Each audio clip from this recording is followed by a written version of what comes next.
welcome to my video. It's about how we research unarmed civilian protection or peacekeeping. So the most important thing about researching UCP is that I think we can do it with the same values that we have. So on this sheet here, I've tried to explain that we have the very different ways of doing research and that you can use sort of like non-violent methods. We can be feminist, we can address power issues, we can be inclusive in the research that we want to do. And we can ask researchers who want to work with us if they would do their research in a way that is aligned with our values. But I think one of the things I'd like to start with is that why do we want to do research? And it's because it's about looking at all the sort of questions that maybe don't crop up through programming or can't be addressed through evaluation, or we want to produce our knowledge in such a way that it meets the needs of policymakers or other academics so that UCP becomes more visible, well known and more well understood. I know that people like Ronnie, Mel and Ronnie have used it in doing policy work. I think the other thing that I want to talk about is that research is often talked about being about knowledge and data. So I want us to say that we have all of that data. Data isn't just about surveys and interviews. It's about the stories, the dance, the videos, the team reports, the notebooks, the creative writing, all sorts of things come up as knowledge about UCP. And we have all of that amongst all of our field teams, their thinking, how it works. And so I would really like us to sort of build in not just monitoring and evaluation, but building in sort of like how we work with researchers or create people to be researchers doing that. So the two big places that we've done research projects on with Nonviolent Peace Force field teams, the first one is Myanmar, and we've been working with Huibert and Rosemary and Mangpi and all of the team and Delcy now. And we started off, and one of the things that we did is we tried to find out, we asked what's the impact of understanding people's lives on how we understand project and programming and even what is peace and conflict. And we produced a booklet, and there's a copy of that, help the way in which we do programming. We've also done work with Rosemary with the Emerging Women Leaders Network, doing participatory research, training community researchers, and that's built into the advocacy cycle, trying to fund them to do some work on understanding how UCP works within the midst of a military coup, which would be very interesting because it was used quite differently and had to adapt a lot. So those are some of the research projects there. In Mindanao, we've done quite a lot. We wanted to know, we know a lot about what happened in the peace process in terms of sort of like what civilians were and their sort of processes.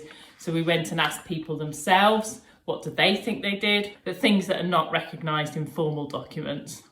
And then we're currently working on another couple of projects across there, understanding community role in prevention of atrocities, which again, very UCP, understanding the role of UCP in that, understanding community protection mechanism in West Papua, which obviously is broader Southeast Asia. I'm trying to do those. I also have done work with South Sudan Stories. It's not just projects.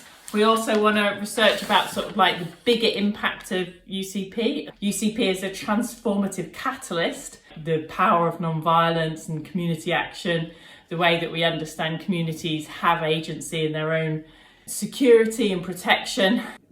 And that's what I really want to sort of like write a book on, using the sort of like stories and evidence that we've accumulated and I've been doing over the last sort of 20 years, that actually UCP should be given a much broader view, because I've found so many people who it resonates with. So people working in human trafficking or other forms of sort of like non-violent activism who are interested in that.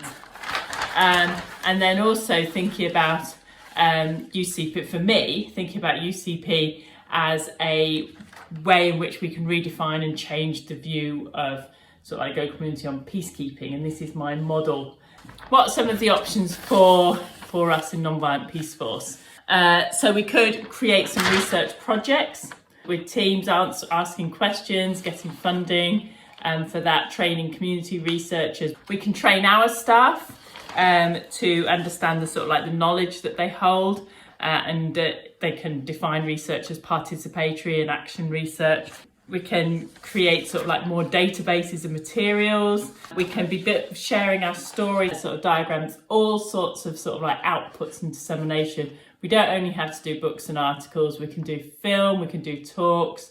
So things that you might be interested in looking into what is going on around UCP research. There is now a bigger group of academics. So there is an online database, and I've put the link to this in email and you can get it, but you also want creating safer spaces. It's everything we've found so far that's been published on UCP. So really interesting for people who want to learn more or people starting research projects.